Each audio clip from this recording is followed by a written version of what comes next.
にキョキョキョ。未来が見える。お前は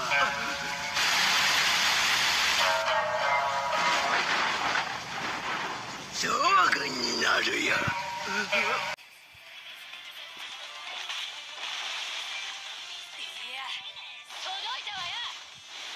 男がどうとか女がどうとか知ったこっちゃねえんだよ。私のほうきの枝、さっきかすめたのね。これで十分。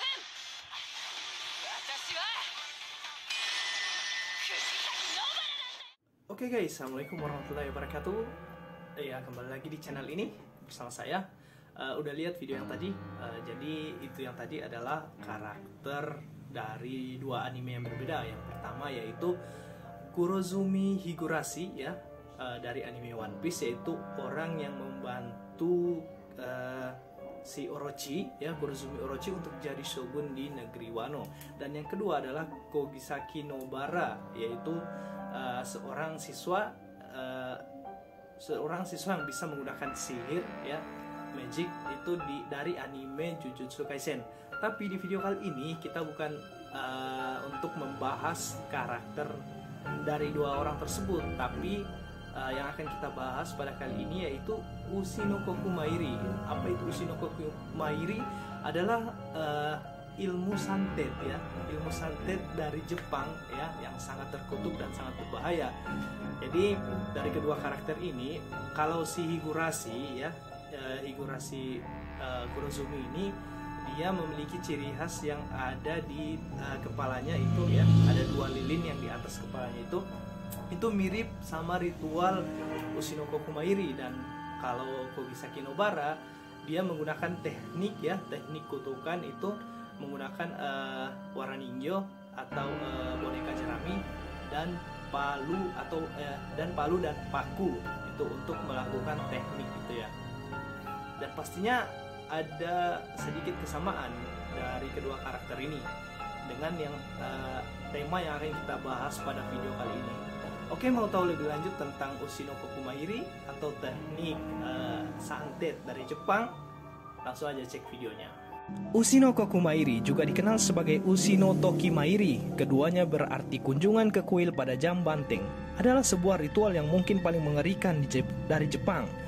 Jam banteng sendiri berarti sekitar pukul 1 sampai 3 dini hari. Ritual ini adalah sebuah ritual kuno yang terkenal sekaligus terkutuk dan mengerikan, dan sudah dijalankan selama ratusan tahun. Kostum dan tatanan ritualnya terus berubah selama ratusan tahun, tapi konsepnya tetap sama, menghujamkan paku ke boneka jerami. Untuk menjalankan ritual ini, pertama seseorang harus membuat boneka jerami atau dalam bahasa Jepang wara ninjo, yang digunakan sebagai lambang orang yang ingin dikutuk. Untuk hasil yang lebih baik, boneka tersebut harus mempunyai DNA dari orang yang akan dikutuk, seperti rambut, kulit, darah, kuku, atau yang lainnya. Tapi jika tidak, sebuah foto diri sudah cukup, atau bahkan nama orang itu yang ditulis pada secarcik kertas. Jika semuanya sudah siap, orang yang akan mengutuk akan mengenakan kostum dan menyelinap ke kuil pada tengah malam. Banyak kuil Shinto yang mempunyai pohon keramat, atau dalam bahasa Jepang Shimboku, yang menjadi rumah para roh atau kami. Tusukan paku pada boneka tersebut menggunakan paku besi yang panjang, namanya Gosunkugi, ke pohon keramat. Seperti yang disebutkan dalam nama ritualnya, waktunya harus tepat. Ritual ini hanya bisa dilakukan pada jam banteng. Si banteng sendiri adalah witching hour, waktu di mana hal-hal buruk yang sering terjadi di Jepang, di mana yurei atau hantu dan yokai makhluk gaib serta iblis-iblis lainnya berkeliaran. Dan yang paling penting, ritual ini harus dilakukan dengan sangat rahasia. Dikatakan jika ada orang yang melihat sang pelaku menjalankan ritual, maka kutukan itu akan berbalik menyerang sang pelaku, kecuali si saksi mata langsung dibunuh. Wow, mengerikan ya. Pun kostum yang digunakan sudah berubah selama ratusan tahun. Salah satu versi yang paling banyak digunakan datang dari zaman Edo. Kimono putih dan obi, dan wajah yang dicat putih. Tatakan kaki yang dikenakan terbalik dan pada kakinya dipasang 3 lilin, masing-masing kaki 1 lilin yang menyala. Sebuah cermin, sebuah pedang atau belati yang disarungkan di pinggang untuk membunuh siapapun yang melihat Anda. sepasang sandal geta yang bergigi satu, atau bisa juga tidak mengenakan alas kaki, sebuah sisir kayu yang harus Anda gigit sangat penting untuk tidak menghasilkan suara apapun saat memasuki kuil. Dan sisir atau silet itu mencegah Anda untuk berbicara. Tidak semua kuil dapat dijadikan tempat melaksanakan Ushi no Kokumairi. Kifune Jinja di Kyoto adalah lokasi ritual Ushi no Kokumairi yang paling populer. Juga Jisu Jinja, sebuah kuil kecil terletak di dekat kuil Buddha Kyoto Kiyomizu-dera. Jika kalian melihat dengan seksama pohon-pohon keramat yang ada di dalam kuil ini, kalian akan melihat bekas paku yang ditancapkan oleh orang-orang yang mencari pembalasan dari dendam mereka ratusan tahun yang lalu. Oke, untuk informasinya ini aku dapat dari situs Japanese Station ya. Aku dapat dari situs Japanese Station informasi tentang Ushi no Kokumairi, yaitu teknik santet dari Jepang ya.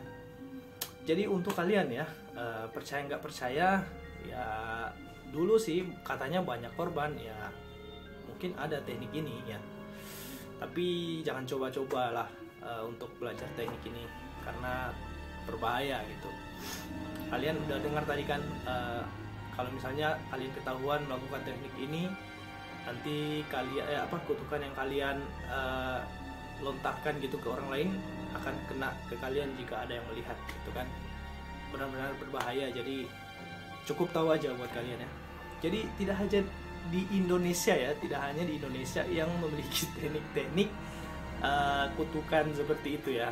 Yang kita tahu kalau di Indonesia ada pelet gitu ya, pelet, santet atau apalah, buhul-buhul gitu ya. Jadi di Jepang juga ada, di banyak negara juga ada, dan itu adalah hal yang benar-benar berbahaya. Jadi kalian menjauhi itu gitu ya, harus menjauhi itu. Oke, jika kalian merasa video ini berguna, silakan like, komen, dan share. Jangan lupa subscribe juga untuk perkembangan channel ini ya. Nantikan info-info menarik selanjutnya tetap di channel ini. Sendai Rock. Thank you. Assalamualaikum warahmatullahi wabarakatuh.